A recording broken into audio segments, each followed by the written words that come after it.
Yep, that's me. You're probably wondering how I ended up in this situation. Yeah, so this is going to be the story how we ended up sleeping at the New York airport. Among other things, it's going to be a story time about our time over in the US. Probably have to split it into 2 videos because, yeah, really a lot of things happened and must have been one of the best trips I ever did. Maybe one of the best trips you ever did too. We had a lot of fun, a lot of action, and I want to tell you a little bit about it.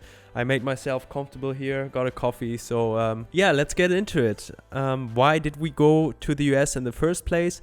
There's a windsurfing event called the OBX Wind, which pretty much at the moment must be the biggest windsurfing event in the US.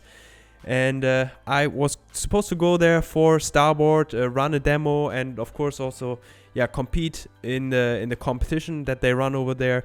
So that was the whole idea. I thought, why not taking Lars with me over there to, of course, document everything. And I hope you saw already all the videos on the first channel. You sort of know what went on, but let's try to fill the gaps a little bit. So basically, we flew over to the US. Lars came a day earlier, so already had 1 day less sleep than me. So he was already quite tired. He discovered a bit the city by himself. And when I arrived, he was greeting me at the airport and helping me with the bags because I basically had 4 or 5 fully packed windsurfing boards with a lot of starboards and then some of my own slalom gear as well. And it was already a struggle getting out of the airport because basically the security was like, hey, if you cross this line, you're not coming back. And I'm standing there with 4 or 5 bags. Of course, I can't carry all of them at once, and I'm like, how is this supposed to work? So I basically made sort of a line with all the bags, and then I pushed the last one so I could push all of them at once over the line, and then I was the last one sort of crossing the line. So we arrived to New York. The idea was basically the OBX is a bit difficult to reach. There's a relatively small airport there. We can't really fly there internationally from Europe.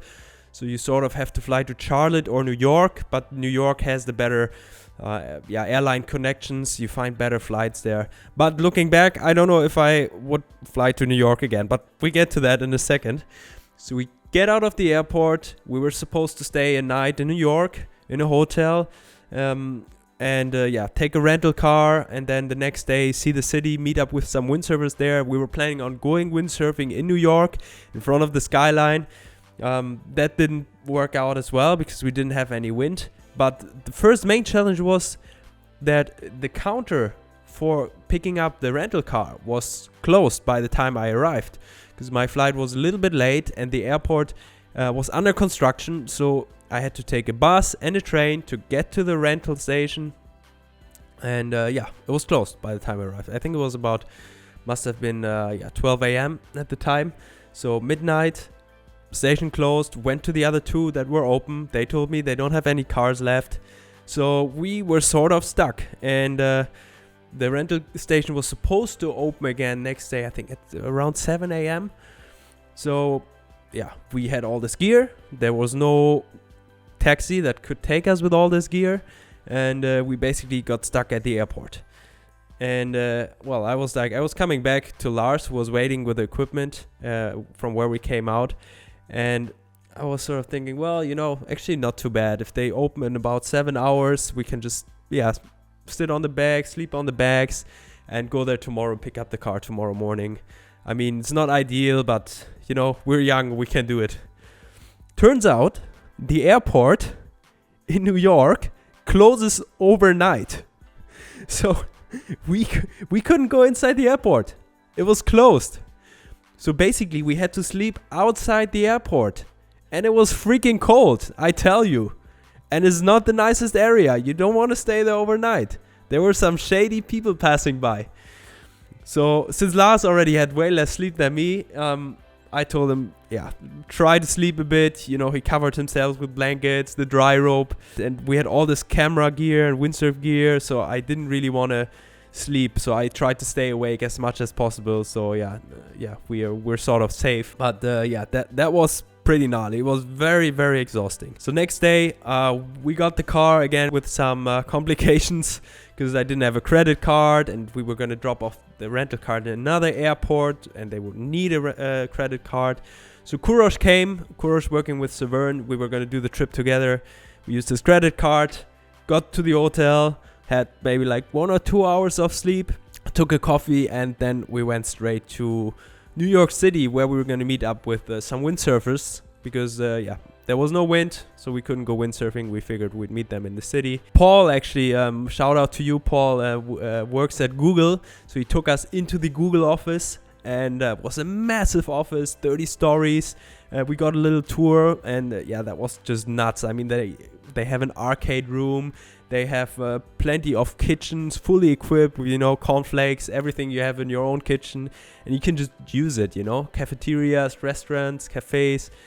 It's a massive office, and that was super fun to see. Thanks again, Paul, for showing us around. In the evening, we met a couple of other windsurfers in a bar, had a few beers at the sunset in one of the bars on the skyscrapers with a nice view. So that was really good times. And then we decided, we sort of have to be in Hatteras by the end of the next day. So what did we do? Of course, we started our drive down, which was supposed to be about, I think, 11 hours, something like that.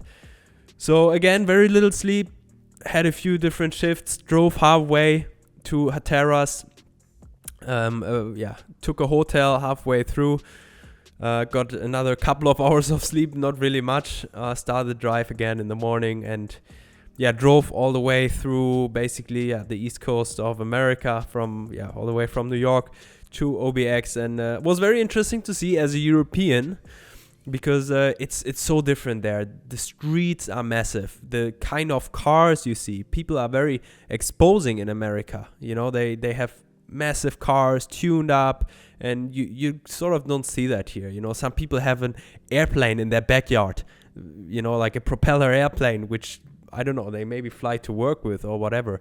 Almost everyone has a massive trailer. People love hauling things in the US. Everyone has a trailer. Massive pickups, of course.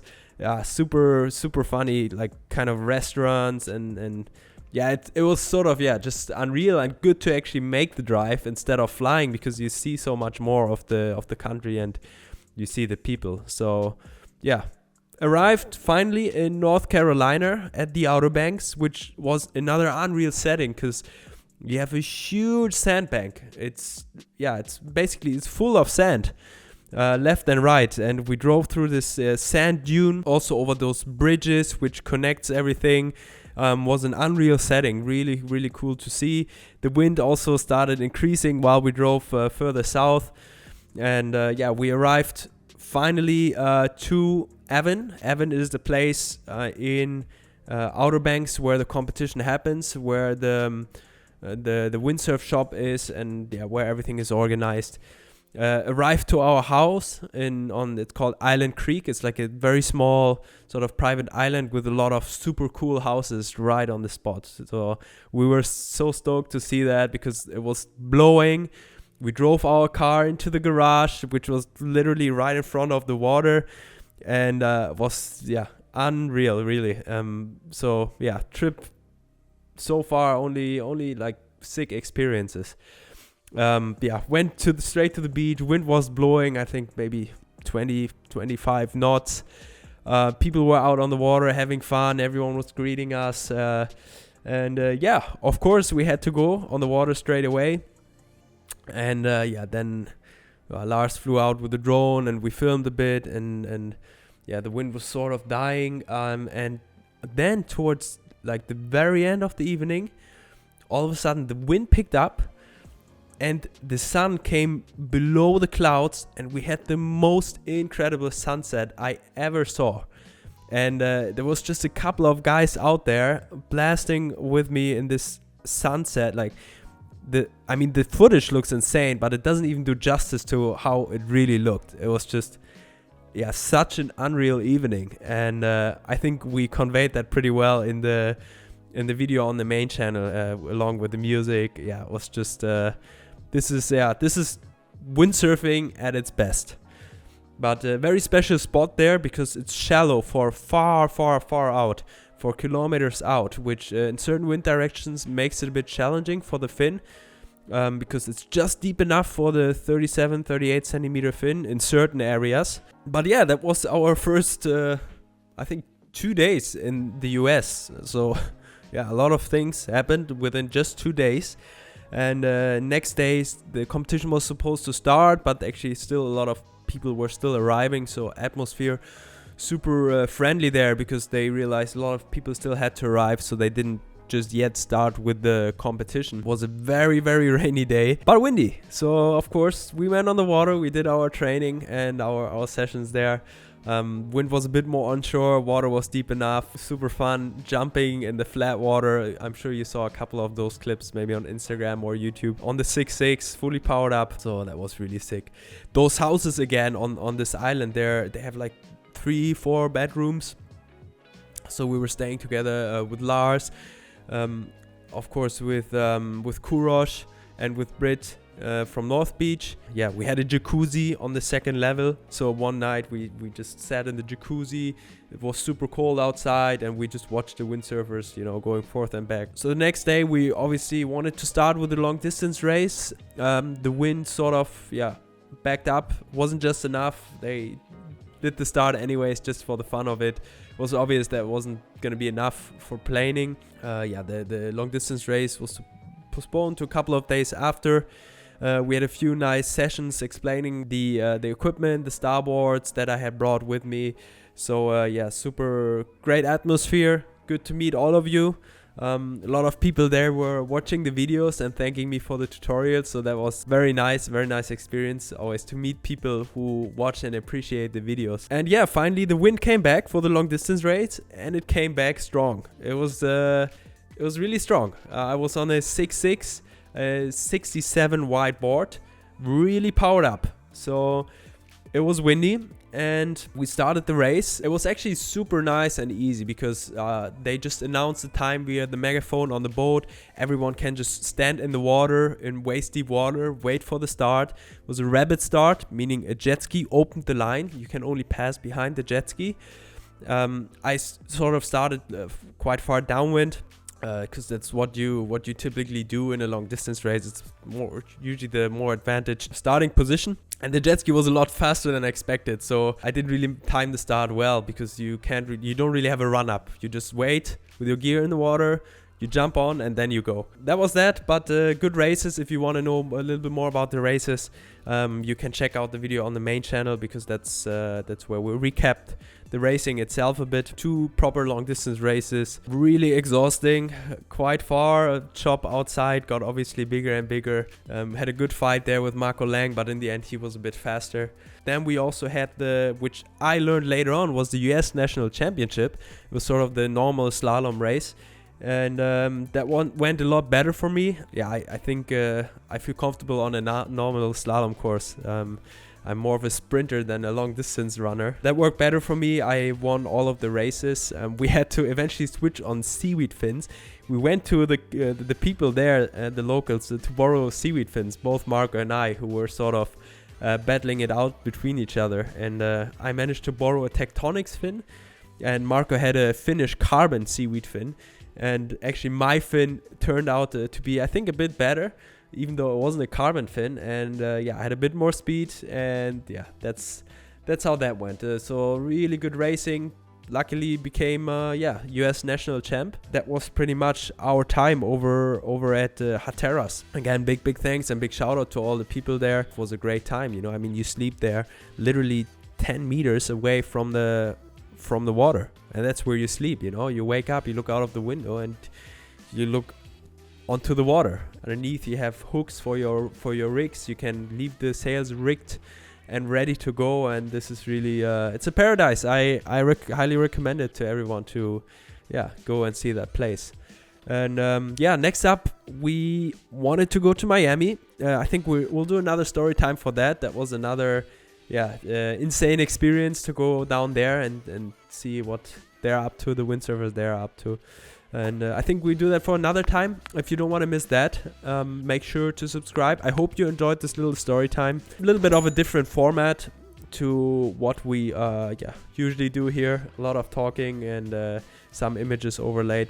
And yeah, I'm looking forward to tell you what happened down south, and I see you guys in the next video. Ciao!